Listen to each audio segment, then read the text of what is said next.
si l'on enseignait le droit avec des histoires? Imaginez par exemple le Code civil remplacé par un livre de contes pour étudiants. Cela pourrait commencer ainsi.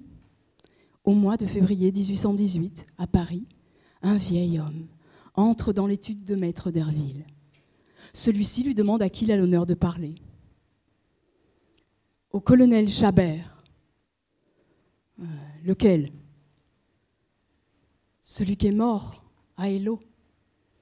Le colonel Chabert est l'un des nombreux romans composant la comédie humaine de Balzac.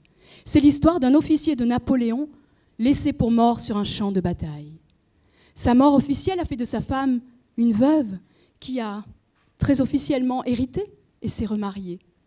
Elle brille dans la société aristocratique de la Restauration lorsque cette ombre de l'Empire disparu surgit pour récupérer ses droits. Or, reconnaître que cet homme est bien le colonel risque de balayer la réalité assise sur sa mort et compromettre l'ordre établi. Alors, être ou ne pas être? Telle est la question que Chabert pose à la société et à laquelle le droit lui répond par la négative. Le droit, justement. Balzac nous le conte, faisant surgir la vie et ses drames d'un acte d'état civil ou d'un contrat, et révélant en retour tout ce qu'il y a de juridique dans la vie. De ce droit en chair, en acte, Balzac nous révèle les défaillances, la richesse, et surtout le caractère déterminant sur nos vies, comme pour Chabert, qui porte le poids de l'incompatibilité entre son corps et son identité. L'identité.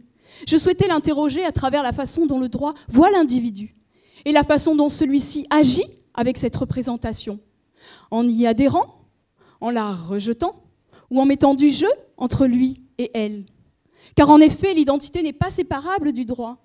L'imaginaire de celui-ci nous enveloppe avant la naissance et nous lâche après la mort.